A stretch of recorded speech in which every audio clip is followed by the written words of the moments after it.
कारण की हा नुसता बोलायचा भाग नाही, हा माझा अनुभव देखील आहे स्वतःचा. आणि सांगता भगवंताचा अनुभव असाही नंतरच येतो. जोपर्यंत गुरुचा अनुभव येत नाही तोपर्यंत भगवंताचं प्रेम, भगवंताची आपुलकी, भगवंताबरोबर अतूट संबंध हा जागृतच होत नाही. कोणी किती जरी प्रयत्न केला, म्हणजे हे माझं वैयक्तिक मत आहे. शास्त्रात भरपूर काय सांगे, भगवंत असे, भगवंत तसे, भगवंत कृपाळू, भगवंत दयाळू.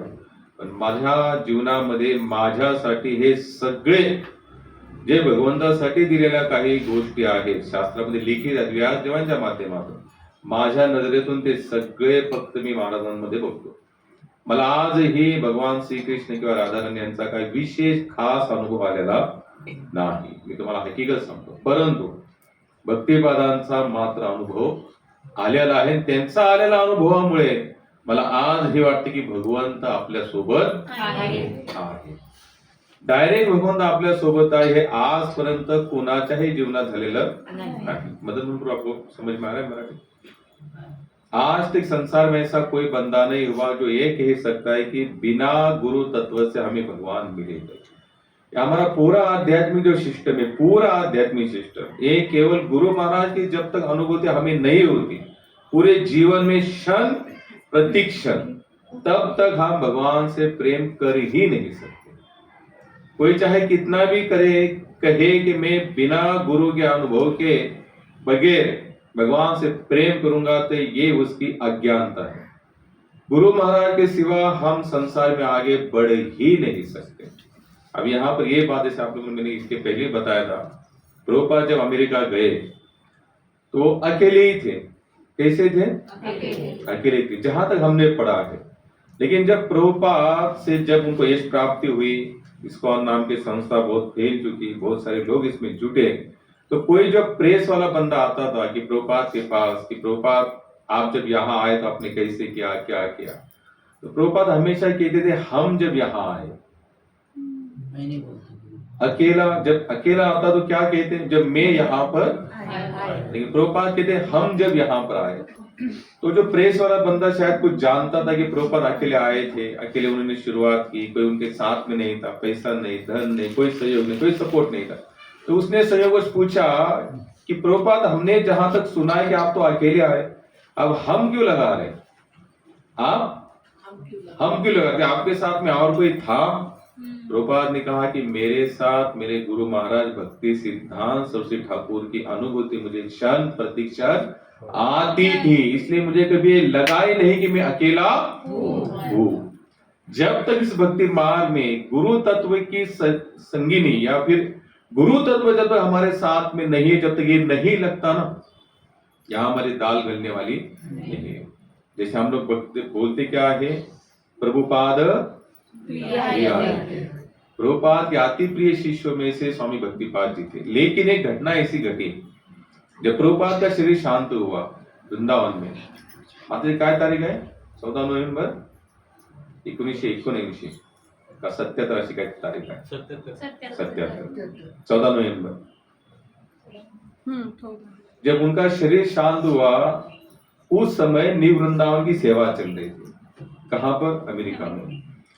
तो उस समय प्रभुपाद को जितने चाहने वाले शिष्य थे, सभी अपना अपना कार्य छोड़कर वृंदावन प्रकट हुए.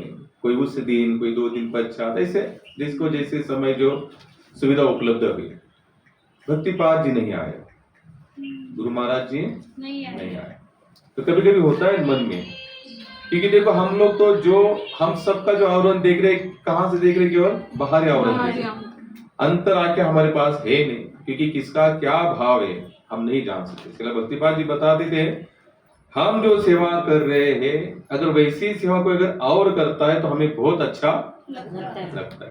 लेकिन कभी कभी हम देखते हैं कि किसी और की सेवा भी थोड़ी अलग तरीके वाली होती है, तो कभी कभी हमें वो डाइजेस्ट नहीं होता है ना. भक्तों में आपस में होता ही है, इंसान है, ईर्ष्या द्वेष थोड़ा बहुत तो यहाँ वहां स्पर्श होता ही है जीवन में. ये कोई नहीं कह सकता कि हमारे ऊपर विकारों का आधिपत्य नहीं है, थोड़ा थोड़ा कहीं ना कहीं स्पर्श उसका होता है, पहले भक्ति मार्ग में होने के बावजूद भी. तो किसी किसी लोगों के मन में ये प्रश्न आया कि भक्तिपाद प्रभुपाद के अति प्रिय शिष्य पहले सन्यासी है, क्यों नहीं आए, ये चर्चा चली।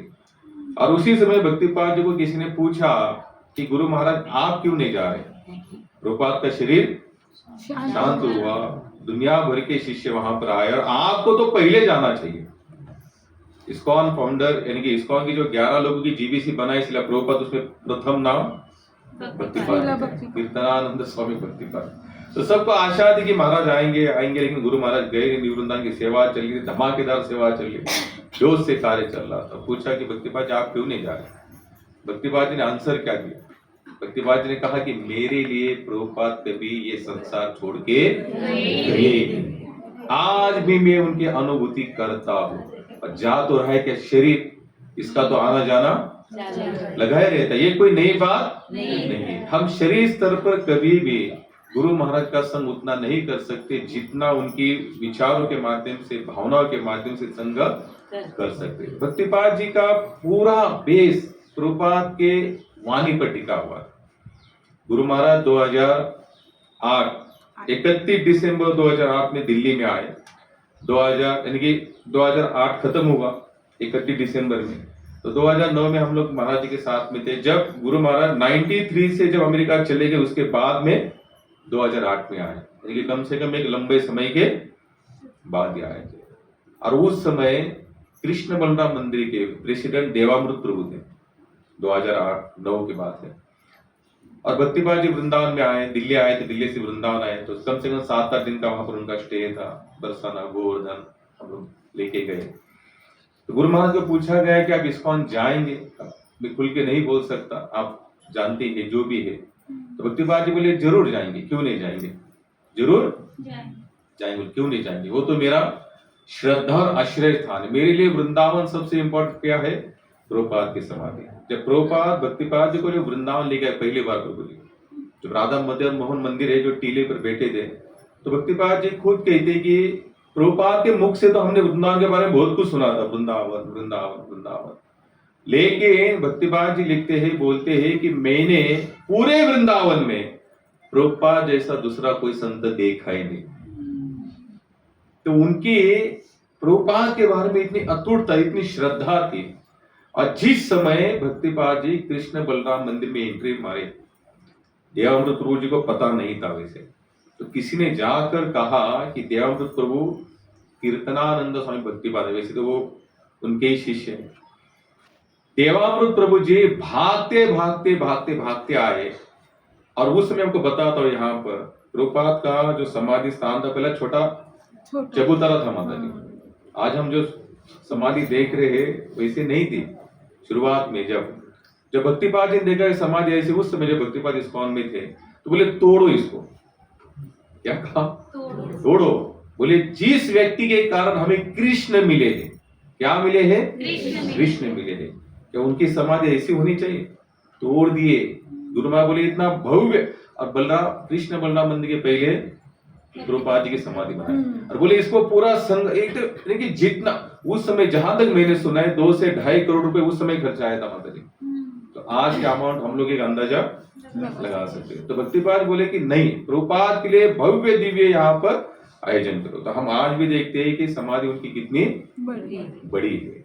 तो जैसे देवामृत प्रभु आए, समाधि का दर्शन हुआ और आगे चले। जरा हम जो राधा श्याम सुंदर है, गौरनीताई है, कृष्ण बलराम के बीच में, राधा श्याम तो इधर है और प्रभुपाद का जो व्यासासन है वहीं पर है। तो देवामृत प्रभु जी ने प्रभुपाद जी के गले से हार निकाला और भक्तिपाद जी के गले में, आज भी मुझे पूरा सीन याद आ रहा है क्योंकि हम लोग वही थे। तो उन्होंने वो हार देवामृत प्रभु ने भक्तिपाद जी को पहनाया। तो उन्होंने हार ऐसे लगाया, कम से कम 1 मिनट। मेरे पास वो वीडियो था, उस समय मैंने सोनी का कैमरा लिया था, कम से 22-25 हजार का, यानी जितना था सब लगा कि महाराज जी आ रहे हैं। 1 मिनट ऐसे उन्होंने हाथ लगाया, जब निकाले तो भक्तिपाद जी की आंखों से आंसू आए। गुरु महाराज को हमने कभी रोते हुए नहीं देखा, क्योंकि उनको हमारा रोना तो संसार का आदान प्रदान है, प्लस माइनस के हिसाब से। संत का रोना जो आते हैं, उनके जो प्रेमाश्रु, पहली बार मैंने गुरु महाराज जी के आंखों में अश्रु देखे। हम लोग इमोशनल होकर अश्रु निकाल, लेकिन उनके अश्रु उन्होंने, यानी कि उनका पूरा रोना हंसना जो भी था, केवल प्रभुपाद के चरणों में था। और जैसे ही कृष्ण बलराम मंदिर के बैक साइड में प्रभुपाद ने यूज किए हुए सब सामान है वहां पर, उनका जो दाढ़ी का ब्लेड, अगर आप लोगों ने देखा होगा कृष्ण के बैक साइड में, तो देवामृत वो खुद उनके साथ में थे, तो उनको वो हर चीज, अब जैसे भक्तिपाद जी वो चीज को ऐसे देख रहे थे जैसे कोई अनमोल खजाना है वहां। भले सब जुने हैं, प्रभुपाद का लेजर बैग आपने देखा होगा, जो छोटे होते हैं सब खोलते हैं, ब्लेड लगाते हैं, फिर ऊपर का ढक्कन लगाते, फिर करते, तो वो हर एक चीज को खुद रोकते थे, बोले मुझे जी भर कर देखना। तो एक शिष्य का अपने गुरु के प्रति कैसे समर्पण होना चाहिए और कैसा संबंध होना चाहिए, भक्तिपाद जी अपने जीवन से हर चीज को प्रकट करते थे। कभी कभी उनके रूम में सोने का हमें सौभाग्य प्राप्त होता था। भक्तिपाद जी समय के इतने पंक्चुअल थे, इतने पंक्चुअल थे। एक बार एनडी देसाई या मफतलाल जी को छोड़ के चले गए थे महाराज, रुके नहीं, बोले समय है, इसी समय पर आपको, उनको एक ने पूछा, अभी कभी कभी क्या लगता है अहंकारी है क्या ये बंदा, पता नहीं यार हमारा कुछ है ही नहीं, हम इतने बड़े लोग हैं तो थोड़ा रुकने में क्या जाता है। तो महाराज जी ने पूछा कि आप इतने ये क्यों है, आप किसी रुक, तो भक्तिपाद जी कहते थे कि मैंने गीता में पढ़ा है और कृष्ण स्वयं भी क्या कहते कि समय मैं हूं। आप लोगों ने ध्यान से पढ़ा भगवद गीता, कृष्ण कहते कि समय मैं हूं, मैं और समय में कोई अंतर नहीं। और भक्तिपाद जी कहते मैं इस कृष्ण के रूप में गवाना नहीं चाहता, कृष्ण के रूप को वो ये नहीं था कि जैसे लोग होते हैं भाई नेम से चल ले तो नेम को मेंटेन करना, उसमें सूक्ष्म अहंकार। लेकिन भक्तिपाद जी के नजरों में हर क्षण प्रतिक्षण केवल क्या था, सब कृष्णा कृष्णा कृष्ण, कृष्ण के सिवा उनको कुछ सोचता ही नहीं था। तो उनके रूम में कभी कभी सोने की हमारी बारी आती थी। भक्तिपाद जी समय के पंक्चर थे। अगर हम लोग आरती भी करते थे ना, जैसे कभी हम लोग मोहग्रस्त होते ना नाचने में, ये सब गुरु महाराज समय हुआ आप आरती करते रहो, क्योंकि उनका आगे का टारगेट क्या था, जल्दी जाऊंगा जल्दी सूंगा, वो मैं सुबह जल्दी। हम लोगों के जीवन में ऐसी डिसिप्लिनता नहीं है, हम लोग इतने नेम से रहने वाले नहीं है। क्यों? क्योंकि हम भाव, भक्तिपाद जी कहते थे जो भाव जाते और आते उसमें कभी फंसना नहीं। गुरु महाराज का सिस्टम क्या था कि आप नेम से रहो, समय के साथ चलो, समय को विशेष मूल्य समझो। क्यों मूल्य समझो? क्योंकि वो आपको कृष्ण ने दिया, उसकी सेवा में हमें उसको लगाना है। तो गुरु महाराज कभी कभी उनके होठ नीचे थे, जैसे हम लोग कहते हैं कि झोपे मध्ये बोलने बड़बड़ने, तो महाराज जी कभी कभी रात को बोलते थे, तभी हम लोग को सुनाई देता था, लेकिन तो उनका इंग्लिश वैसे था, हम लोग इतना समझ नहीं पाते थे, तो बोलते थे महाराज। फिर सेकेंड डे के बाद पूछते कि महाराज आप रात को फिर बोल रहे थे, क्या बोल रहे थे? भक्तिपाद जी कहते थे मैं प्रभुपाद के साथ बातें करता हूँ। क्या कहते थे रात में? मैं प्रभुपाद के साथ बातें। ये भावनात्मक नहीं है, क्योंकि उनका जो जीवन, उनका जो पूरा शेड्यूल था, उनके या उनकी जीवन में जो घटनाएं घटी थी, जो शरीर स्तर पर थे ही नहीं, जो आत्म स्तर पर है, उस व्यक्ति के हर बात में सच्चाई होती है। शरीर स्तर पर हम भाव विभोर होकर कहेंगे बोलेंगे, बात अलग है, लेकिन आत्म स्तर का व्यक्ति कभी भी जो घट रहा है वही वो आगे बोलेंगे। उनमें वो हमेशा कहते कथनी और करने में कोई अंतर नहीं होना चाहिए। उनका प्रभुपाद के प्रति इतना लगाव था, उन्होंने प्रभुपाद से एक ही सीखा था, सब कुछ कृष्ण का, यहाँ मेरा कुछ नहीं है। और हम देखते कि प्रभुपाद की फिलोसॉफी में भी प्रभुपाद ने हजारों बार कहा सभी का मालिक कौन है? केवल भगवान श्री कृष्ण है। और वो आत्म स्तर की बात मैं आपको बताता हूँ। एक बार शायद आपने सुना नहीं, कुछ पता नहीं, भक्तिपाद लास्ट में उनको कैसे पैर का प्रॉब्लम था, चल नहीं पाते थे महाराज जी, उनकी जो चेयर थी, तो क्या अभी हम लोग ऐसे नीचे पैर रखते थे तो सूज जाते थे पैर, इसलिए डॉक्टर ने क्या कहा था कि पैर हमेशा ऐसे सामने रखो, तो चेयर पर जो होते ना, हाँ ये सूज जाते थे, ज्यादा नीचे रखते थे। एक तो सोना पड़ता था या बैठे तो भी ऐसे पैर ऐसे सामने करके रखते थे। तो निमाय प्रभु, आप लोग जानते होंगे, जो हमारे साथ एक भक्त रहता था पहले, निमाय प्रभु, तो उसने गुरु महाराज के लिए एक हार लाए, तो ऑलरेडी महाराज जी के गले में उस समय में वहां पर उपस्थित था, तो निमाय प्रभु ने हार लेकर भक्तिपाद जी के चरणों में लगाया, चढ़ा दिया, गुरु महाराज के पैर ऐसे चढ़ा दिया। तो महाराज जी ने कहा कि वो हार को उठा और गौर नेता को पहनाओ। क्या कहा? चरणों का हार उठा, और अभी लीला डाइजेस्ट होने वाली तो नहीं, भले हम उस लेवल के भी नहीं है, लेकिन हमारे अंदर दोष बुद्धि हमेशा बनी रहती है। हम कभी भी आत्मस्थिति के, मैं कहता हूँ कि सच्चा संत मिलना बहुत मुश्किल है, मिलने के बाद पहचानना तो और मुश्किल है। क्योंकि सच्चा संत मिला, अगर ठाकुर जी की कृपा बनी रही तो शायद उनकी लीला समझ में आ सकती है, और नहीं लीला समझ में आई तो हम अपराध ही करेंगे उनके चरणों में, और कुछ नहीं कर सकते। इसलिए अनेक संतों ने दीक्षा ली और वहां से निकल गए, मैं अपना भजन करूं। ज्यादा गुरु के साथ ज्यादा रहना भी फिर धीरे धीरे आके क्या देखना शुरू कर देती है, दोष। हम उतने उस लेवल के है नहीं कि हर चीज को हम लीला करके स्वीकार करें। कर सकते हैं क्या? बहुत मुश्किल। लेकिन अगर कोई शिष्य अगर इस बात को डाइजेस्ट करने में सक्षम हो गया, उसका कल्याण 100% है। उसमें फिर उसकी कर्मजन्यता से कुछ लेना देना नहीं भगवान कहते जो मेरे भक्तों को शरण है उसको मैं स्वीकार करूंगा, और नहीं भगवान ने स्वीकार किया तो भी चलेगा। क्यों? जब कोई वैष्णव किसी जीव को स्वीकार करता है तो भगवान को करना ही पड़ता है। अगर कर्म भगवान देखे तो उसमें कोई सवाल ही नहीं बनता। तो वहां पर जब भक्तिपाद के चरणों में उन्होंने हार रखा तो उन्होंने हार कहा कि इसको उठाओ और भगवान गौरनिताई को पहनाओ। वहां पर एक दो जन बंदे बैठे थे, अरे बोले ये थोड़ा गलत है, यहाँ पर फिलोसॉफी को थोड़ा मैच नहीं हो पा रहा। अच्छा बताए हमारी सच्ची फिलोसॉफी क्या है? भगवान का बाहर आवरण तो हम लोग नेम पढ़ते हैं, सब सब सब जहाँ सब कुछ ठीक है, ये भी होना चाहिए। रियल फिलोसॉफी क्या है कि सब का मालिक कौन है? भगवान। सब कुछ भगवान से आते हैं, भगवान ही भोक्ता ही वही है, परम भोक्ता ही वही है। हम लोग भोगना भी चाहे भोग नहीं सकते। भोग सकते हैं क्या हम लोग? हम भोगने का नाटक कर सकते। हम क्या भोगने बताइए प्रभु जी? गुलाब जामुन एक खा सकते, 2 3 4 5 एक, तो भोक्ता हम लोग है क्या? भगवान के सामने कितना भी रोक आने दो। गोवर्धन के सामने जितना रखा हमारे ब्रजवासुओं ने सबको उन्हें चटा कर दिया, कुछ रखा नहीं। तो बताइए कि हम लोग भोक्ता बन सकते हैं क्या? नहीं, हम लोग तो भोगने के रोल में केवल भोग कर लेते। क्या कर लेते? जो कर्म का बंधन बन सकता है। महाराज जी ने हार उठाया, पहनाया, तो एक जन लोगों को थोड़ा सा नहीं अच्छा लगा कि यार अपने चरणों का हार। हम लोग तो यहाँ सोचते भाई भगवान के इसी चरणों की रज अगर हमें मिलते तो हमारा कल्याण हो जाएगा। महाराज जी ने हार उठाकर गौरनिताई को पहनाया। हम भी देखे, मेरे पर भगवान की विशेष दया रही। मुझे कभी भी भक्तिपाद वो जो भी कुछ करते थे ना, मुझे आनंद आता था। कभी कभी ऐसी माला करते करते एक दो बार ऐसे फेंक दिया उन्होंने, ऐसी माला जब कर देते भेड़ का फेंक देते। मुझे मेरे जीवन में कभी भी इस बात को कभी कुछ उल्टा कहते ना, जसं एखादा मुलगा असतो अति प्रिय आई वडिलांचा, तो कसाही नसला तरी आई वडील भगवंताने तो भाव मला दिला महाराजांप्रती। मला कधीच महाराजांप्रती तीळ मात्र देखील, ही माझ्या भगवंताची विशेष कृपा, ये मेरे पर भगवान की विशेष दया है। कभी नहीं मैंने देखी कि बहुत सारे लोग जो उस समय तक टिके थे, लास्ट मोमेंट तक टिके थे, उनके भी बुद्धि में थोड़ा थोड़ा भेद आया।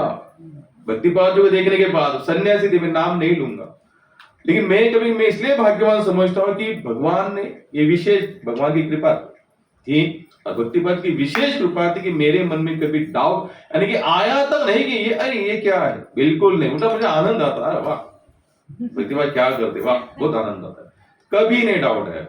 एक दिन ने पूछा कि महाराज जी ने यार गौरनिताई को कैसे पहना, तो पूछा भक्तिपाद जी को कि महाराज एक मन में डाउट है, बोले पूछो। बोले कि आपने आपके चरणों का हार, अभी हम लोग क्या करते कि महाराज जी का प्रसाद रूप में हार हम लोग लेते, तो भक्तिपाद जी पूछा कि आपने चरणों का हार क्यों पहना? तो भक्तिपाद जी ने कहा कि मेरा है क्या, और जो भी मेरे पास आएगा उसका भोक्ता कौन है? भगवान। तो मेरे पास हार आया है तो मैं क्या करूंगा?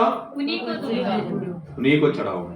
तो ऐसी महात्मा की परंपरा हमको मिली है। भक्तिपाद जी का आध्यात्मिक जीवन ऐसा बंदिस्त नहीं था, यानी कि जैसे बोलते कंपाउंड वाला जीवन नहीं था उनका। गुरु महाराज का जैसे हम लोग क्या करते कि इस आध्यात्मिक तत्व पर जब हम थोड़ा सा नॉलेज आता है ना, हमारे पास थोड़ा सा ज्ञान, थोड़ा यानी कि ना के बराबर, ना के बराबर जब आता है तो हम लोग भगवान को एक क्या कर देते, एक दायरा बना देते, एक लक्ष्मण रेखा खींचते, इनकी कृपा यहीं पर मिलेगी, इस रेखा के अंदर वाले को। ये हमारा छोटा ना के बराबर जो ज्ञान है वो आता है, लेकिन प्रॉपर ज्ञान जिस जीवात्मा को आएगा वो कहेगा कि इसमें रेशाई नहीं है। भगवान की कृपा पाने के लिए जीव के ऊपर कोई बंधन, कोई क्वालिटी की जरूरत नहीं है, वो किस पर भी हो सकती है। गुरु महाराज का ये सिद्धांत था। गुरु महाराज का क्या, जिन जिन लोगों को सचमुच आध्यात्मिक तत्व का थोड़ा सा स्पर्श हुआ या भगवान की कृपा हुए, वो एक ही सोचते कि भगवान अत्यंत दयालु, कृपालु और उदार है। उनके नजरों में कोई अपराध, पाप भी कुछ नहीं है। भगवान चाहे तो किस पर भी कृपा कर सकते, मैं चाहूं तो कुछ नहीं हो सकता।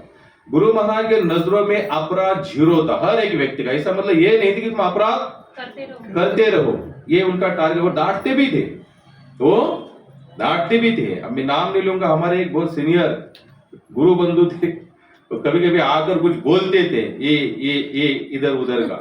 गुरु महाराज डायरेक्ट कान में ऐसे उंगलियां डाल लेते थे, वो कुछ ज्यादा ही हो गया। और भक्तिपाद जी ऐसे थे कि वो सोचते बहुत कम थे। सोचते कम थे इसका मतलब ये नहीं कि वो ऐसे ही कुछ बोलते थे, वो एक ही सोचते थे कि मेरे मुखारविंद से जो शब्द है मैं नहीं निकाल रहा हूं, कौन निकाल रहे, भगवान निकाल। उन्होंने पटाल से लिख दिया, बोले आज से तू मेरा शिष्य नहीं। और वो इस नेचर के थे, इतना होने, जैसे हम लोग कभी कभी बोलते ना, बोलते बोलते बोल गए, गलती हो गई, हमको गिल्टी फील होता है, ऐसा हमको गुरु महाराज को कुछ नहीं लगता। क्यों नहीं लगता था? वो ऐसे कि कठोर थे ऐसा नहीं, वो बहुत दयालु थे, लेकिन उनका नेचर क्या था कि कृष्ण की सेवा के लिए हर एक जीव को लगना चाहिए, पर्सनल भोग के हिसाब से नहीं। तो हम सब ने महाराज जी उनको, क्योंकि उन्होंने बहुत बहुत बहुत सेवा की गुरु महाराज की, तो हमें भी लग रहा है नहीं, उनको महाराज जी के चरणों में लगे रहे। फिर भक्तिपाद जी यहाँ तो वो ऐसे थे एकदम फटाक से, ऐसा सोचते नहीं थे ज्यादा, सब फटाफट मेल डाल दिया हर सेंटर को, ए नहीं है, ए नहीं है, ए नहीं है। फिर बाद में उन्होंने वही मेल डाला कि ये हे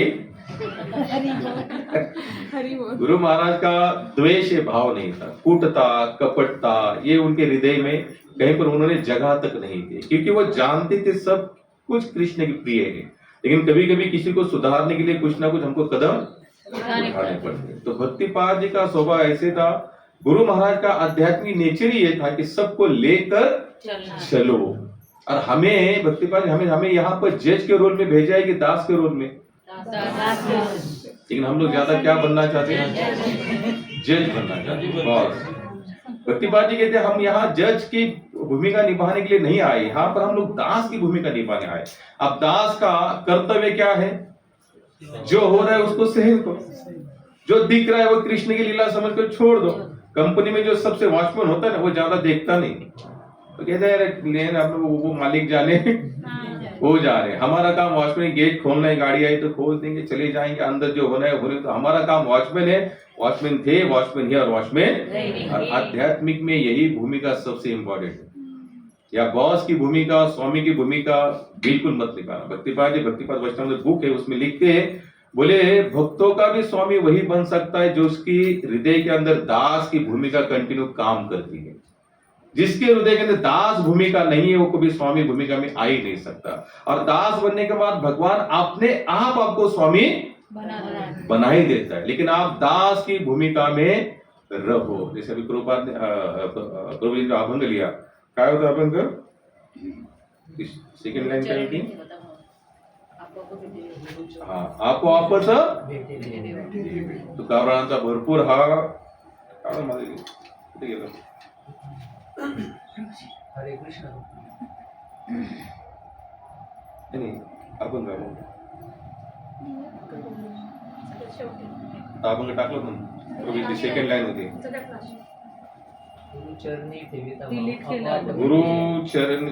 गुरुचरणी ठेविता भाव आपोआप भेटे किती सोपी लाईन सांगितली। तुम्हाला देवाची सेवा आपल्याला जमती न जमती, देव प्रसन्न होतात न होतात, तुकोबरायांनी हा हेडकच पाडून टाकला। गुरुचरणी ठेविता भाव आपोआप भेटे, आपोआप म्हणजे बिना काही करता भगवंत भेटतात, यानी कि आपको कुछ करने की जरूरत नहीं, बस गुरु के चरणों में आपका भाव होना चाहिए। क्या वहां पर भाव रखो, भगवान आपको अपने आप मिलेंगे। अच्छा बताइए, इतना सिस्टम सिंपल सिस्टम और शास्त्र भी सिखा सकता है, लेकिन संत सिखा सकते हैं। कौन सिखा सकते हैं? हमने भक्ति रसामृत सिंधु में अगर आप पढ़ेंगे तो भगवान की विग्रह की दुनिया भर की क्या बताइए नियमावली बताइए। 64 प्रकार के तो भगवान की विग्रह की सेवा में नियम है। कहाँ करेंगे? मैं एक बार पढ़ा, बाद में पढ़ा ही नहीं, ये होने वाला तो है ही नहीं। इसलिए मैं कभी भी विग्रह की सेवा की तरफ जाता भी नहीं, ना मुझे उसमें कोई इंटरेस्ट है। इंटरेस्ट मतलब ये नहीं कि मैं मानता नहीं, मानता जरूर, लेकिन जैसे अभी ये लोग जैसे श्रृंगार वगैरह करते हैं ना, हमें नहीं जमता, नहीं जमता भाई। जिसको अच्छा जमता है वो करे। लेकिन एक है कि भक्तिपाद जी की सेवा में, या मैं जब भी सुबह भी उठता हूँ ना, जैसे आप लोग अभी बहुत सारे माताओं ने कहा कि सुबह उठना के संकल्प है, ये वो जो भी है, ऐसा संकल्प लेके नहीं होगा, ऐसा संकल्प लेके नहीं होगा। अगर समझो आपको कोई गाली देता है तो रात 2-3 रात तो आपको नींद नहीं आएगी। क्यों? क्यों नहीं आती नींद? क्योंकि शब्द चलते रहते। मेरे को गाली दी, मैंने इसका क्या बिगाड़ा था? मुझे इसको गाली दी। मेरे दिमाग में मैं जब सुबह जल्दी उठता हूँ तो एक ही उठता हूँ, उठते ही पहले दरवाजा खुलता तो भक्तिपाद का दर्शन होता है। उठते ही पहला नाम ही गुरु महाराज का होता है, दूसरा नाम होता ही नहीं। और जब सोने का मैं प्रयास भी करूंगा, मैं ये भी बता रहा हूं, मैं सो ही नहीं सकता। क्यों नहीं सो सकता? नींद नहीं आती ऐसा नहीं, मैंने नींद पर कंट्रोल किया ऐसा भी कुछ नहीं, विकार बिल्कुल नहीं। आज भी उतने ही विकार है जितने इस मार्ग में आने से पहले थे, उसमें कोई दो मत नहीं। उल्टे उस समय तो वो सुप्त अवस्था में थे, अभी तो अपना काम हो पूरा जोर से करते। लेकिन एक ही याद करता कि गुरु महाराज ने कहा है मंगल आरती करनी है, उन्होंने कहा है 16 माला करनी है, करना है। उन्होंने कहा है कृष्ण के लिए सब कुछ जायज है, तो मैं कृष्ण के लिए सब कुछ जायज काम करता हूँ। और मैं सब आपको बताता हूँ, हमारे इसमें जो मेरे कुछ निकटवर्ती मेरे गुरु बंधु वगैरह, इन सब में मेरा नाम ऐसा है कि बाबा ये बंदा थोड़ा हटके चलता है, इसका कुछ अपना ही होता है, लेकिन अपना कुछ नहीं। मैं केवल इनको देखता हूँ और हर एक चीज को करने का प्रयास करता हूँ, क्योंकि उन्होंने जो मुझे दिया है कोई नहीं दे सकता। ये मेरा जाति अनुभव है। अब कभी कभी क्या होता है कि कभी अनुभव हम बोल सकते, दिखा तो ऐसे बहुत सारे अनुभव महाराज जी के मुझे आए हैं, मैं दिखा नहीं सकता, लेकिन अनुभव का हमेशा फील करता हूँ। और सेकेंड बात रही व्यायाम की, मैं थोड़ा आज आपको खुल के बताता हूँ। व्यायाम मुझे कुछ शरीर का आकर्षण बिल्कुल नहीं है कि मुझे बॉडी बनानी है या ऐसा ऐसा, बिल्कुल नहीं। लेकिन जब मेरी दीक्षा हुई ऋषिकेश में, आपको ये भी बताता हूँ, मेरी दीक्षा वैसे 2002 में होने वाली थी। ऋत्विक गुरु होते ना, वैसे भक्तिपाद जी तो अमेरिका में थे, तो भक्ति सिद्धांत स्वामी ठाकुर थे जिन्होंने जू मंदिर में 1 महीने में 5 लाख के बुक वितरण किए थे। वो भक्ति सिद्धांत ठाकुर मीन्स ये नहीं रूपा के गुरु नहीं, जो भक्तिपाद जी के सन्यासी डिसाइपल थे, उड़ीसा से थे। भक्तिपाद जी ने उनको वर्ल्ड टूर का टिकट दिया था, यानी कि पूरे प्लेन की टिकट। बोले आपको जहां घूमना है घूमो। बोले आपने 5 लाख, प्रभु जी कमी ये 1980 से आधी से सांगतो तुम्हाला, उस समय 5 लाख महीने के बुक वितरण करना कोई साधारण बात है? और उस लेकर 5 लाख मीन्स आज के 50 लाख रुपए। तो भक्तिपाद जी उनके ऊपर इतने खुश हुए, बोले आपको उन्होंने वो खुद बता दे कि महाराज जी ने मुझे जितने भी सेंटर है इस्कॉन के, बोले तुम जाओ घूमो, तुम्हारा जितना खर्चा आएगा वो हम उठाएंगे। भक्तिपाद जी का प्रसन्नता केवल एक ही चीज पर टिकी रहती थी कि उस बंदे ने महाप्रभु की कितना प्रचार प्रसार में उसने अपने जीवन को यहाँ पर लगा लिया। क्या बता रहा था मैं? ऋषिकेश में था और मुझे दीक्षा 2000 में होने वाली थी उसी महाराज जी के माध्यम से। लेकिन होता क्या था, अब सेंटर छोटा था, अब दीक्षा के लिए कम से कम 5-6 लोग तो चाहिए, जिससे भाई वो होम करना, हवन करना। ये अब मैं तो रात भर लगा रहता था कि वो विटा नाइजा शेन सब कुछ पूरा, और सुबह के दिन जो मेरे साथ में बैठने वाले गायब हो जाते थे। अब मैं रात भर यज्ञ वगैरह सब पूरा मैं ही करता था, क्योंकि मेरे पास ऐसे कुछ काम थे नहीं, वो बेचारे जॉब वाले लोग थे। और सेकेंड डे कुछ उनका ऐसा प्लान बनता था कि वो कोई नहीं आता था, तो भक्ति सिद्धांत महाराज के दिन अनिल नाम हो, अनिल दीक्षा कैंसर। महाराज जी क्या बोले, दूसरे है नहीं।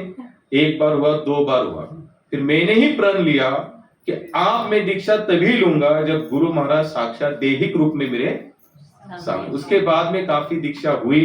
महाराज जी भक्ति सिद्धांत महाराज हमेशा कहते कि तुम बैठो, भक्तिपाद जी तुम्हारे गुरु रहेंगे। बोले महाराज अभी नहीं बैठना, मुझे अभी बैठना ही नहीं। तो बोले फिर दीक्षा, बोले मैंने भक्तिपाद जी को अपना गुरु मान लिया है। तो कहते थे कि उस समय महाराज की अवस्था बहुत खराब थी, शारीरिक अवस्था, यानी कि वो कभी उन्होंने ये भी कहा कि हो सकता है भक्तिपाद जी भारत नहीं आएंगे, तो क्या करोगे?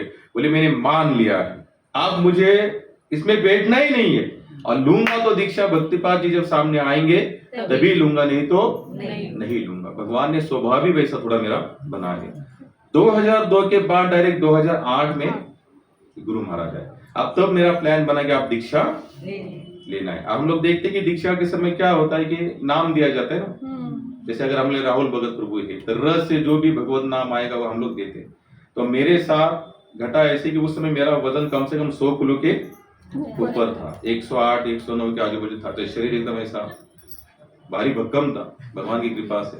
ऋषिकेश में गंगा के किनारे मधुबन आश्रम में तो वही महाराज जी बैठे थे, और हम शायद मेरे साथ और एक दो बंदे थे, उनकी दीक्षा हुई।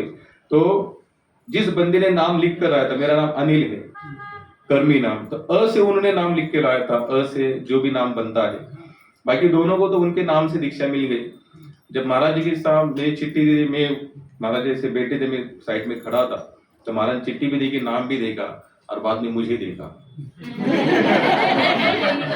ये देखा, और आज मुझे सीन याद आ रहा है, महाराज ने ऐसे नीचे से ऐसे ऊपर तक बोले इसका नाम भीमदास। अब मैं व्यायाम भी क्यों करता ये भी बताता हूँ कि अब मैं थोड़ा आज थोड़ा आपको खुल के बताता हूँ। मुझे कोई व्यायाम आलसी तो हो, वैसे कंटाला भी आता है, लेकिन फिर भी ये मन में नहीं, गुरु महाराज ने नाम दिया है ना शरीर देखकर, तो इसको वैसे थोड़ा रखने का प्रयास करेंगे। ये फिटनेस रहे, ये रहे, इससे मेरा कोई लेना देना नहीं। मरना एक दिन निश्चित है, मरना पड़ेगा, शरीर जलेगा, राख होगी, ये पूरा पता है। लेकिन मैं ये सोचता हूँ कि महाराज जी ने कम से कम जो नाम दिया है, अगर मैं किसी को बोलूं मैं भीमदास हूँ, तो देखने के बाद लगे यार महाराज जी ने सही नाम दिया। उसके लिए मैं दबा कर खाता हूँ, दबा कर व्यायाम करता हूँ, इसके पीछे का रीजन ये। और ठीक है, उसमें एक और ये भी फीलिंग होती है कि उस व्यायाम के कारण मेरी सेवा भी बढ़िया होती है। बाकी व्यायाम करने का मेरा कोई दैहिक भाव नहीं है। भक्तिपाद जी नाम ने, उस नाम को कार्य से तो नहीं हो पा रहा है,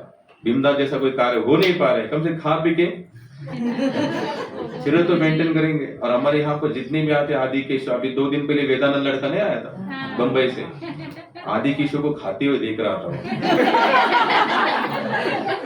पैसे देख रहा था, बोले इतना इतना। गुरु महाराज ने लोग भी ऐसे दिए हमें, हमारे साथ में, कि हमें और आनंद आता है। तो मैं सचमुच केवल एक ही कृपा मानता हूँ कि गुरु महाराज की विशेष दया है, कृपा है। और मैं और एक छोटा सा एग्जाम्पल बताता हूँ। 2006 या 7 की बात होगी प्रभु जी, गुरु महाराज आने से पहले तो एक मन में बहुत तीव्र इच्छा थी, भक्तिपाद जी भारत आए, भारत आए। 2005 या 6 होगा, तो हम लोग आषाढ़ी एकादशी गए थे, लोकनाथ महाराज की व्यास पूजा चल रही थी। तो आषाढ़ी एकादशी से जन्माष्टमी 1 महीने का अंतर होता है। तो मैंने प्रण ले लिया वहीं पर विठल जी के सामने या पंढरपुर में कि 1 महीने के लिए मैं केवल 2 चपाती खाऊंगा। और उसका प्रण का पीछे का एक ही टारगेट था कि गुरु महाराज भारत आए। अब उस समय मैंने, यानी कि डायरेक्ट 10-12 चपाती खाने वाला बंदा 2 चपाती। तो 1 महीना लगातार मैंने 24 घंटे में केवल 2 ही चपाती खानी और थोड़ी सी सब्जी, पूरा बॉडी, पूरा शरीर मतलब उतरून गेला। और जिस दिन जन्माष्टमी थी, यानी कि आषाढ़ी से लेके जन्माष्टमी तक 1 महीने का प्रण लिखे, तो प्रण के पीछे का टारगेट भी यही था कि गुरु महाराज जल्दी भारत आए। और जैसे ही मैंने जन्माष्टमी दिन, बहुत भूख तो हमें बहुत अति प्रिय है खाना, तो 1 महीने तक कुछ नहीं पाया, बस 2 ही चपाती। भूख तो बहुत लगती थी, लेकिन नहीं, तो प्रण लिया है तो हमें नहीं खाना है।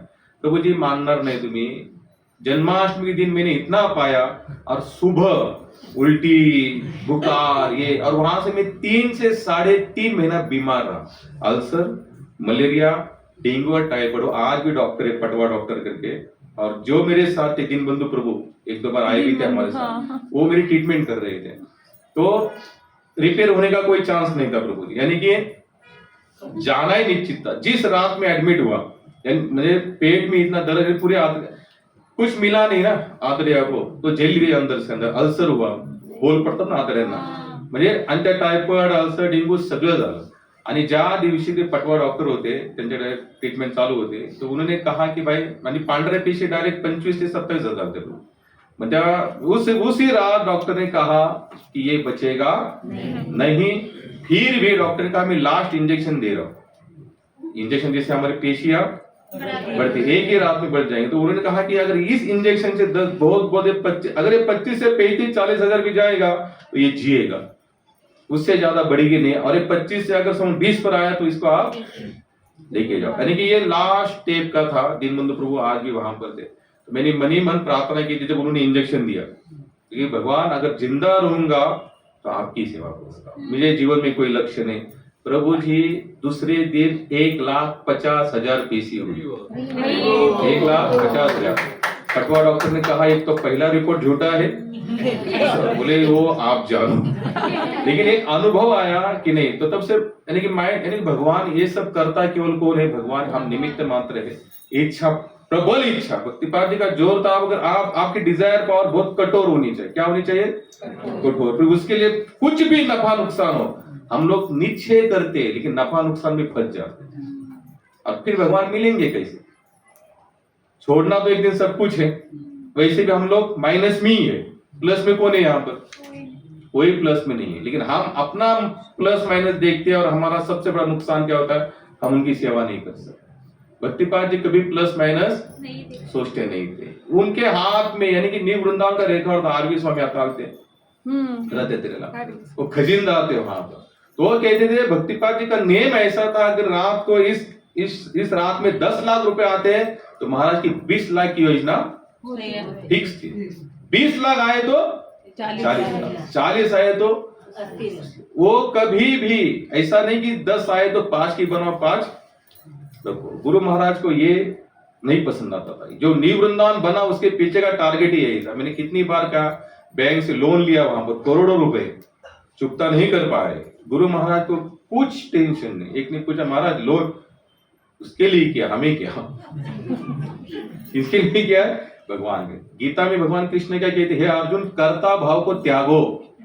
मैं करता हूं, अगर जब तक ये भाव रहेगा हम कृष्ण की सेवा ही नहीं। जब कर्ता भाव आएगा समर्पण भी नहीं होता प्रभु, क्योंकि कर्ता भाव में प्लस माइनस का दिमाग चलना शुरू हो जाता है। मैं करता हूं नहीं, मैं उनके लिए कर रहा हूं, फिर काय का प्लस और काय का माइनस। लेकिन हमारा दिमाग वैसे चलता नहीं। इसलिए भक्तिपाद जी कहते मैं करता नहीं, मैं जो भी कर रहा हूं कृष्ण के लिए कर रहा हूं। ऐसी अनेक घटनाएं है। उनको कभी जेल हुई, उनको बहुत सारी परेशानी हुई, लेकिन तनिक भी उनके मुख पर कभी दुख नहीं था, क्योंकि वो कहते मैंने जो भी किया है वो सेवा के लिए किया। जब सेवा ही उनकी की है तो रिजल्ट भी कहां से दे रहा है? कोई इंसान नहीं दे रहा है। संसार का रिजल्ट भक्त के लिए लागू नहीं पड़ता। एक भक्त का पूरा भाव होता है, मुझे जो भी मिल रहा है रिजल्ट कहां से मिल रहा है? भगवान की। मैंने किया भगवान की। तो भक्तिपाद जी का पूरा जीवन था, उस पर छोड़ दो, जो होना है होने दो, और जो भी हो रहा है उसके लिए भगवान को आखिरी क्या शब्द बोलो? Thank you Krishna. और मैंने मेरे जीवन में देखा है, राजू करके लड़का था, संत का सहवास कभी फेल नहीं जाता। मैं ये नहीं कहूंगा वो राजू अपनी माता पिता को एक ही संतान थी, एक ही। भक्तिपाद जी अमेरिका से आए, उल्लासनगर में रहे, और मैं, आप लोग मानेंगे नहीं, एक समय था माता जी, अगर आपके पहचान में कोई गोपीनाथ में या इस्कॉन में कोई बंदे, भक्तिपाद जी का अपॉइंटमेंट लेने के लिए तो 3-3, 4-4 महीना वेट करना पड़ता था। 3-3, 4-4 महीना, तब तक भक्तिपाद जी मिलते नहीं थे, या मिलते नहीं, उनका उतना शेड्यूल उनका बिजी था। अंत समय में अपना ये सब चिन्मय हुए, जो 16-17 साल का लड़का था राजू, महाराज जी ने उनके माता पिता को कहा कि तुम मुझे राजू को दोगे मुझे? और वो भी माता पिता का कुछ सौभाग्य होगा कि ऐसी संतान मिले। एक ही संतान, उसके पिताजी सिप्स मुंबई अंधेरे में जो हीरो की कंपनी है उसमें बहुत बड़े पोस्ट पर थे, यानी कि कमी किसी चीज के नहीं थे। उन्होंने कहा कि ठीक है आपकी सेवा में। बच्चे बोले ऐसे बोलते बोलते नहीं, स्कूल से निकाल दो उसको और 24 घंटा मेरे साथ रहे। गुरु महाराज का समर्पण ऐसा टेम्पररी नहीं था, इसका मन बहलाने के लिए नहीं, बिल्कुल नहीं, प्रैक्टिकली। महाराज जी का ज्यादा जो रहा प्रैक्टिकली करो। भक्तिपाद कहते बोलो कम, क्रिया ज्यादा करो। क्या करो? हम लोग बोलते ज्यादा है, करते कुछ नहीं, इसलिए कुछ नहीं मिलता। उसके माता पिता भी तैयार हो गए, बोले ठीक है इसको ले जाए। स्कूल से निकाल दिया। भक्तिपाद जी समर्पण कहते थे, ऐसा वो फालतू समर्पण समझ नहीं, छोड़ो और सब चले आओ बोलिए। यही इसी स्वभाव के कारण लोग उनको समझ नहीं पाए। अब देखो संत का सहवास कभी फेल नहीं। अब कितने साल का लड़का है प्रभु जी वो? 16 साल। उसका फोटो भी है हमारे पास। तो वो रहने लगा भक्ति पाद जी के साथ और इतना मस्ती करता था प्रभु जी। एक लड़का भी जो कर्मी होते ना, माता पिता बच्चे, उतना मस्ती नहीं करते होंगे जितना ये गुरु महाराज के साथ मस्ती करता। अब जो सीनियर भक्त थे वो थोड़ा बोलते थे राजू को, आप वो पता नहीं जो भी उसका कुछ प्रारब्ध होगा, इसके बिना ये संभव नहीं है। तो राजू को डांटते थे, तो राजू भक्तिपाद जी को बोलते थे कि महाराज जी मुझे डांटते। तो भक्तिपाद उस बंदे को पर्सनल बुलाते, बोले तुझे क्या पड़ी, हम दोनों की बात, हम जो करेंगे तुझे आज से इसको बोलना नहीं। प्रभु जी वो कम से कम 2-2.5 साल उसने संग किया, महाराज जी का सेवा भी की। वो सुबह सुबह जब बाथरूम जाता था तो महाराज कहते 15 मिनट में बाहर आ जाओ उसको स्नान करने, बोले 20 मिनट। और कभी वो ज्यादा समय तक महाराज जी बाहर से लॉक करते थे और डायरेक्ट मंगल आरती के बाद आते थे। तब तो वो कहाँ बैठता था? बाथरूम में। यानी कि उनको पता नहीं ठाकुर जी की क्या लीला थी, उन दोनों के बीच में ऐसा संबंध था। संयोगवश अब देखो संत कैसे उद्धार करते जीव का। उसका पूरा एक्सीडेंट हो गया, डोंबिवली से कल्याण जा रहा था ट्रेन से, जो भी कुछ हुआ उसको भाग का जो खंबा होता है वो लगा, गिर पड़ा वो, और कम से कम 28 जगह पर फ्रैक्चर हुआ अंदर से, खून कहीं से नहीं निकला। कितनी जगह पर? 28 से 30 जगह फ्रैक्चर हुआ। हॉस्पिटल में लेके जाने के बाद डॉक्टर ने कहा कि इसको कहाँ बैंड, यानी कि इसको कहाँ पर रिपेयर करूंगे। छोटा सा हेयर, क्या बोलते हैं, हेयर फ्रैक्चर भी होता है तो भी बंदा हिल नहीं पाता। 28 जगह पर फ्रैक्चर, खून कहीं से नहीं, उसको आज भी स्मृति है, राजू को स्मृति थी। डॉक्टर ने कहा ये बचने वाला नहीं, क्योंकि हम लोग इसके ऊपर कोई ट्रीटमेंट कर ही नहीं सकते। 28 जगह पर क्या कैसे करेंगे। अब राजू, अब क्या उसको इतना तो स्मृति हो ही रहा था। प्रभु जी देखना कि संत का सहवास कभी फेल नहीं जाता, क्योंकि संत जैसा कोई दयालु होता ही नहीं। उसको जो पूछा गया कि राजू कि तुमने ये सब कुछ किया तो इसके बारे में तुम्हारा क्या कहना है, प्रभु जी उसने कहा थैंक यू कृष्णा, और प्राण छूटे। क्या कहा? थैंक यू कृष्णा, प्राण छूटे। माता जी सांगा, अंतिम क्षणाला भगवंताला धन्यवाद देणे साधारण जीवाचं काम आहे का?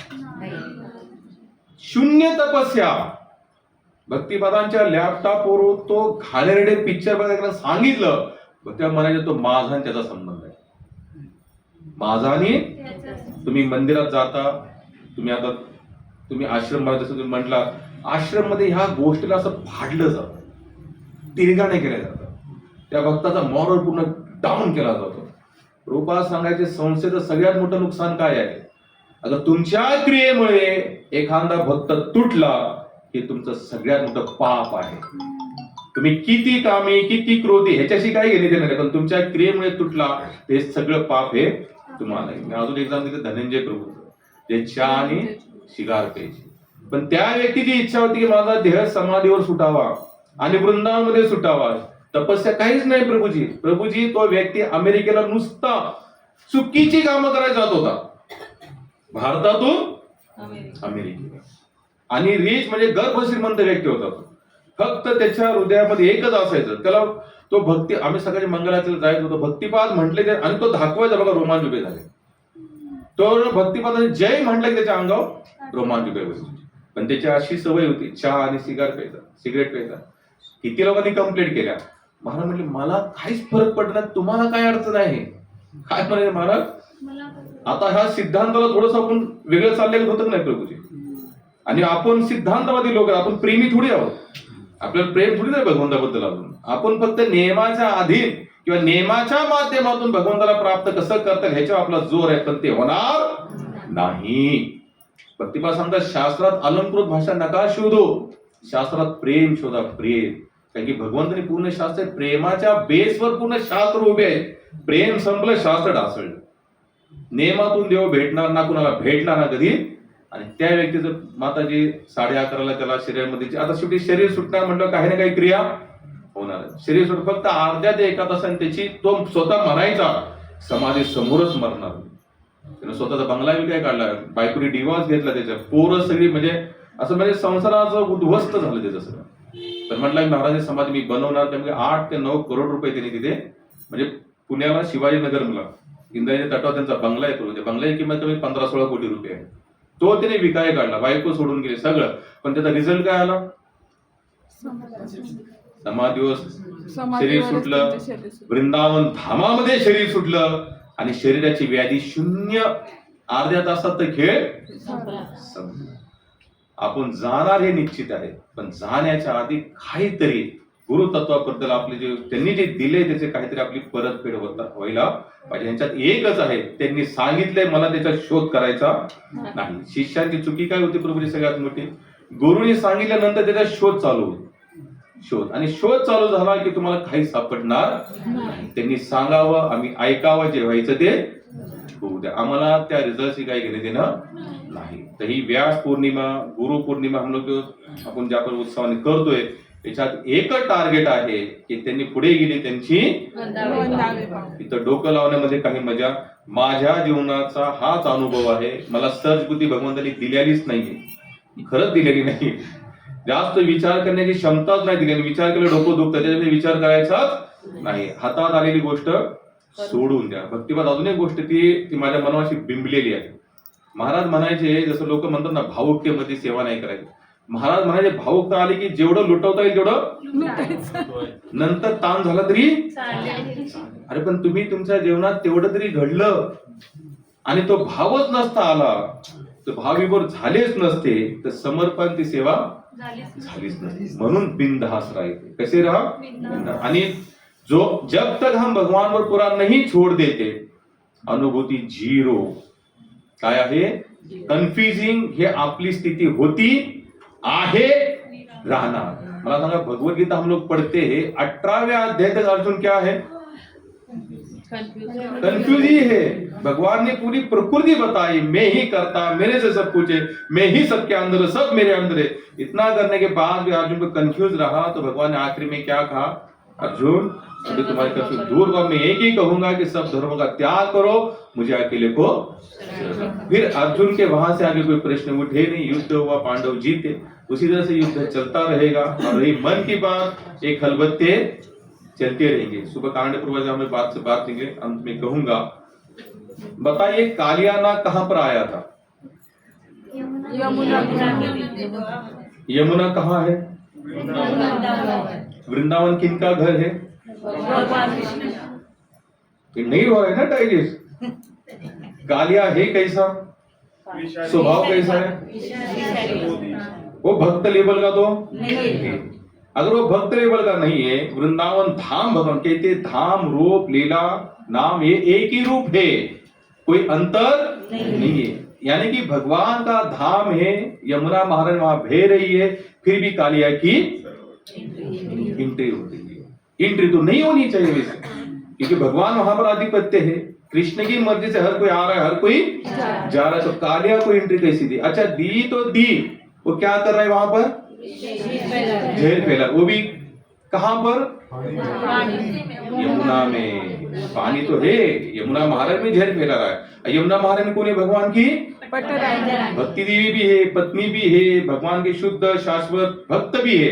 तो भक्त के हृदय के अंदर महात्मा के, मुझे बहुत अच्छा लगा वो कहती कि अगर ये कालिया अगर वहां आने के बाद भी यमुना में जहर फैला रहा है, आखिर कृष्ण को आना पड़ा उसको मारने के लिए. तो उनका कहना था दीक्षा लेने के बाद, भजन करने के बाद, एक कभी मत सोचना कि मन में कभी क्लेश नहीं आएगा. आएगा, उसका स्वभाव है, स्वाभाविक है. मन कभी किसी का स्थिर नहीं. जैसे कालिया भक्ति महारानी के अंदर प्रवेश करके वृंदावन धाम में आकर भी वहां पर द्वेष फैला रहा है, उसी तरह से मन भले भजन करो, भक्ति करो, दीक्षा लो, ये मन का खेल अब तक वही. तो कालिया जैसा मन कभी कभी वहां पर भी ऐसे दुराचार, काम, क्रोध, लोभ सब आते थे. उसमें करना क्या है? कृष्ण का स्मरण करना. गौ माताएं मर गई, कितने सारे ग्वाल मर गए, तो ठाकुर जी आए और कालिया को दमन कर दिया. दमन करने के बाद फिर कालिया वही प्रणाम कर कर चला गया. तो उनका कहने का तात्पर्य था ये मन भी ऐसे कालिया जैसे कभी कभी अपना खेल करता ही है. उसमें कोई दो मत. आप चाहे सन्यासी हो, चाहे जो भी हो. भक्तिपाद अब मैं नहीं कहूंगा, उनकी एक लीला है, बहुत चित्र विचित्र लीला है. इन माताओं के सामने मैं नहीं कह सकता, क्योंकि हमारी वो लेवल है नहीं समझने की. तो उनका कहना था कि कोई किसी पर स्टेज पर जाए, लेकिन क्योंकि देखो काम क्रोध कहां से आए, कृष्ण से आए हैं। अब जो कृष्ण से डायरेक्ट आने वाले लोग हैं, हम उनके ऊपर विजय प्राप्त कर सकते हैं क्या? नहीं कर सकते। ये हमारे ऊपर विजय करने का प्रयास करेंगे, ये भी भगवान की लीला है। उसी तरह से जब मन में कभी विकार आता है, काम क्रोध कुछ भी कालिया जैसे छेड़ता है, जब वहां पर इनके भक्ति महाराज को जब वो गंदा करने लगता है, तो तुरंत हमें क्या करना है? भगवान को स्मरण करना चाहिए। इसलिए दीक्षा बड़ी बात नहीं है, गुरु करना भी बड़ी बात नहीं है। अब मैंने एक्चुअली ये बुक लाया था, ये एक राधा गौर गोविंद महाराज में देखो, इनका शरीर ऐसे छूटा, जहां तक हमने सुना भुवनेश्वर में इनका मंदिर है प्रभु। इनके प्राण कुछ लोगों ने देखे ऐसे निकाल कर ठाकुर जी में विलीन होते हुए। समाज है गौर गोविंद महाराज जी, उन्होंने गुरु वंदन है, गुरु तत्व पर एक बहुत अच्छा पुस्तक लिखा है। अभी लेना वही था, लेकिन ठीक है, समय भी काफी हो चुका है। ये गुरु पूर्णिमा का एक ही है, नाम मात्र गुरु करने का कोई मतलब नहीं। उसमें उन्होंने एक जगह पर लिखा है, गुरु ने कहा है खड्डे में कूदो,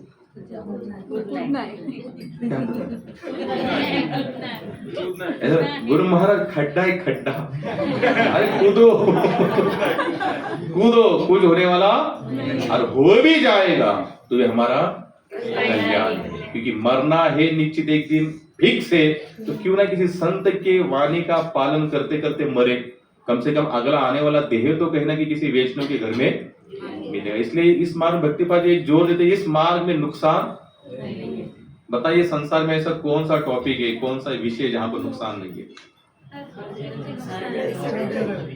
हर एक चीज में नुकसान का भय है। चाहे पत्नी है, शादी हो गई, ये नहीं बोल सकते फायदा ही है, नुकसान भी हो सकता है। बच्चे हुए नहीं बोल सकता साले फायदा कर गया, नुकसान है। संसार का हर कार्य में नुकसान का डर है। एकमात्र मार्ग ऐसा है भगवान का समर्पण, उसमें नुकसान नहीं आता। और इसी तरह से हम हमारे वाणी को विराम देते, समय काफी हो चुका है, एक 4 बजे से लगे हुए हैं। तो आज हम व्यास पूजा के दिन एक ही भगवान को प्रार्थना करेंगे कि हमारे मन में जो समर्पण है, जो संतों ने कहा है, उसी तरह से समर्पण आए।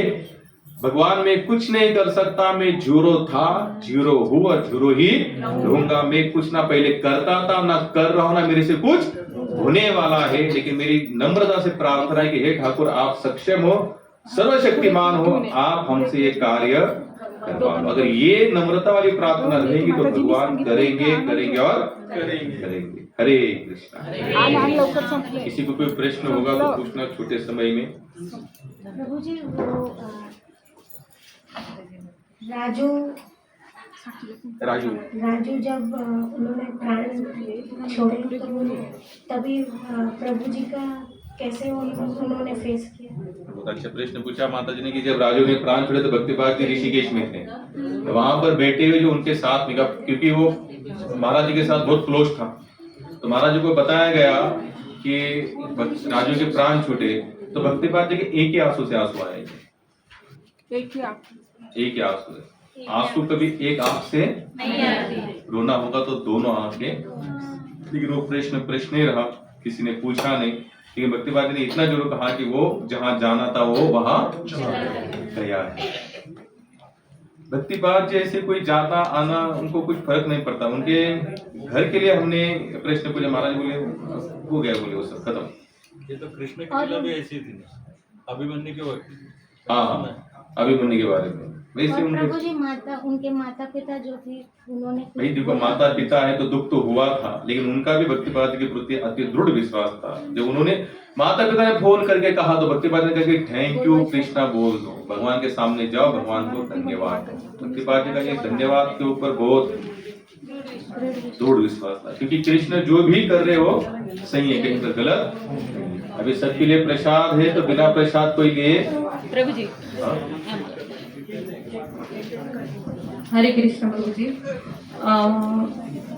खरं म्हणजे सर्वांनी छान मनोगत व्यक्त केलं आणि आम्ही एक छोटंसं तुम्हाला म्हणजे काही जास्त देऊ शकत नाही, पण एक छोटीशी मदत तुम्हाला हे भक्तिपादांचं तुम्ही जे बुक ट्रान्सलेशनचं प्रिंटिंग चालू आहे आणि सीडीचं पण कन्व्हर्जन चालू आहे इंग्लिश टू मराठी, त्याच्यासाठी आम्ही सर्व भक्तांनी एक छोटीशी मदत म्हणून म्हणजे आम्ही म्हणजे भगवंतांनीच ती आमच्याकडून हे केलेली आहे. तर 11,000 रुपये आम्ही त्यासाठी जमा केलेले आहेत.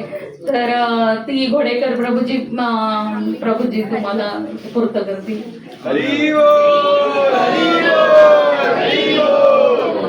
मी एक छोटंसं सांगतो, खरं बघायला या सेवेचं मला काही नॉलेज नाही. आज त्याचा वाढदिवस आहे आदि केशव, आणि हे सगळी पळापळी आदि केशवचीच आहे. कारण की आम्हाला एका सीडीला राहुल भगत प्रभू 2,500 रुपये सांगितले होते एका सीडीला, पण आदि केशव पळून ती 2,500 500 रुपयावर आणली. आणि एकदा आम्ही गेल्यानंतर व्यक्ती म्हणतो, महाराज तुम्हाला काय द्यायचे ते हरी बोल, काय गौरव आहे मला.